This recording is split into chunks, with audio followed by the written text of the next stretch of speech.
Assalamualaikum warahmatullahi wabarakatuh. Alhamdulillah, apa kabar anak-anak semua yang dirahmati Allah? Semoga senantiasa kita diberikan kesehatan dan kebaikan oleh Allah Subhanahu wa taala. Gimana? Tetap sehat ya dan tetap semangat belajar walaupun secara daring atau dalam jaringan dari rumah kita masing-masing. Baik anak-anak sekalian, bertemu lagi kali ini dalam mata pelajaran sains. Kali ini ada di kelas 5, masih bersama dengan Pak Lukman. Baik, sudah disiapkan ya alat tulisnya, buku catatannya. Sebelum kita mulai, mari kita mulakan dulu dengan membaca basmalah bersama-sama. Bismillahirrahmanirrahim. Anak-anak sekalian, kali ini kita akan masuk ke dalam materi yang kelima, yaitu mengenal cara berkembang biak pada tumbuhan. Seperti apa ya? Baik, mari kita simak bersama-sama.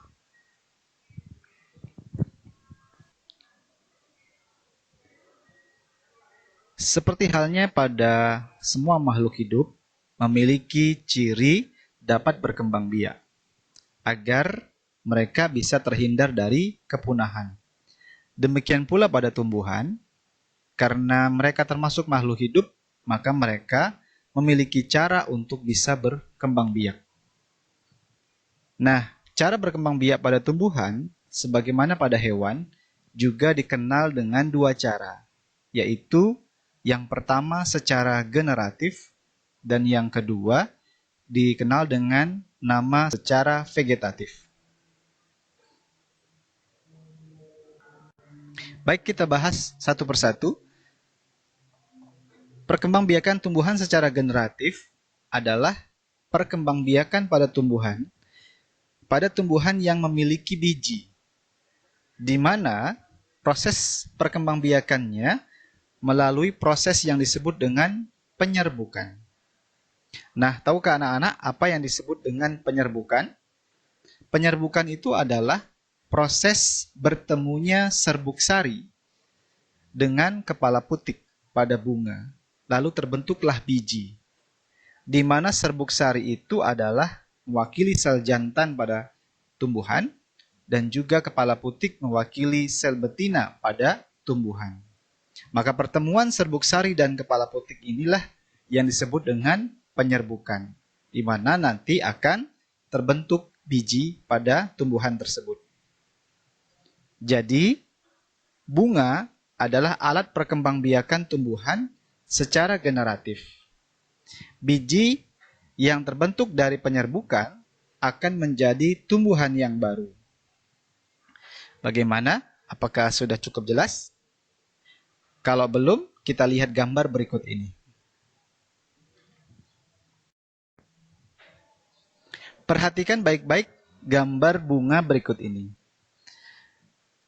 Biasanya, bunga memiliki bagian-bagian sebagaimana yang kalian lihat pada gambar berikut ini.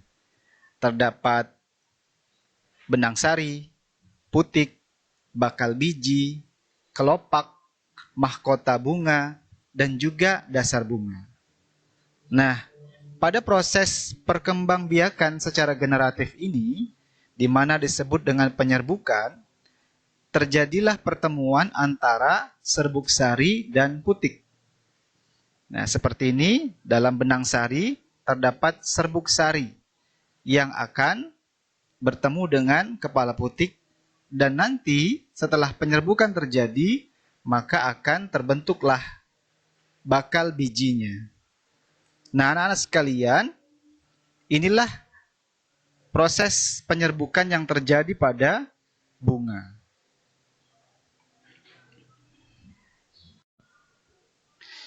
Tahukah kamu bagaimana terjadinya penyerbukan pada bunga, yaitu jatuhnya serbuk sari pada kepala putik. Sedangkan bunga itu tidak bisa bergerak sendiri.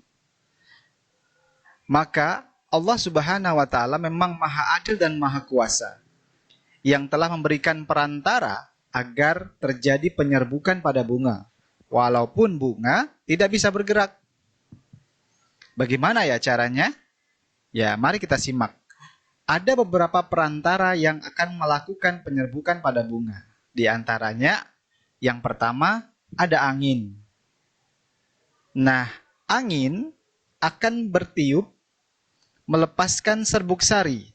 Sebagaimana pada gambar ini ada tanaman jagung, di mana angin yang bertiup melepaskan serbuk sari dari bunga jantannya, di mana serbuk sari itu akan terbang dan akan menempel pada kepala putik bunga betina lainnya. Nah, proses inilah kemudian terjadi penyerbukan yang dibantu oleh angin.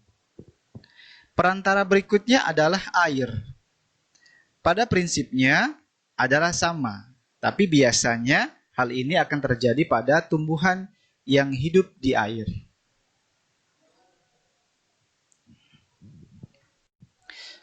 Perantara berikutnya adalah hewan. Hewan juga dapat melakukan penyerbukan pada bunga. Seperti contohnya lebah.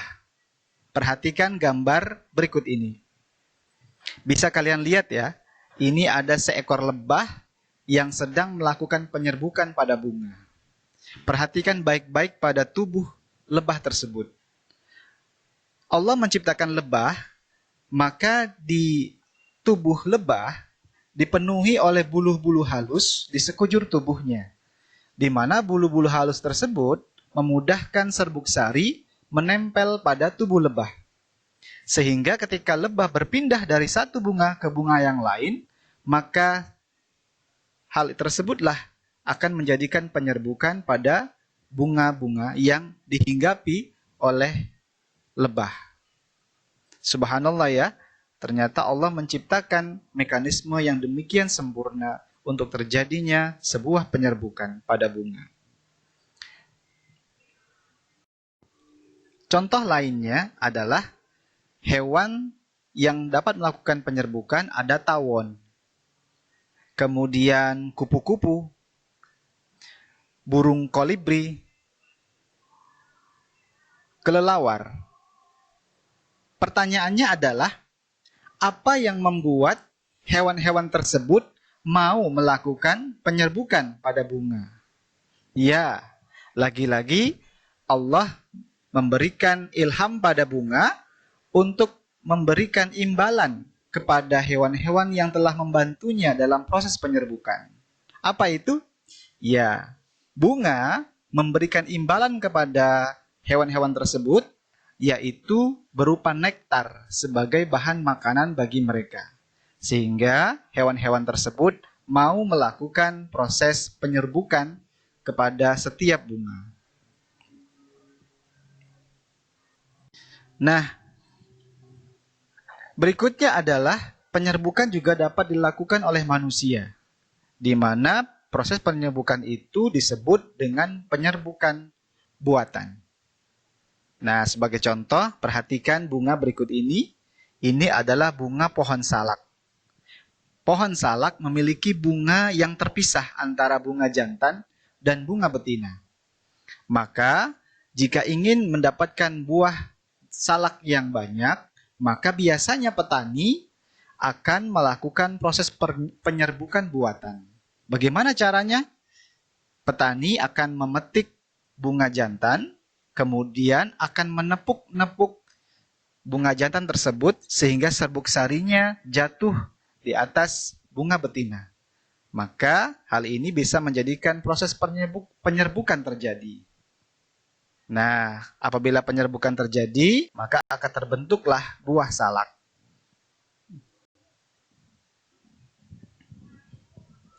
Anak-anak sekalian, tahukah kamu bahwa dengan adanya penyerbukan pada bunga, maka kita bisa menikmati berbagai macam buah-buahan.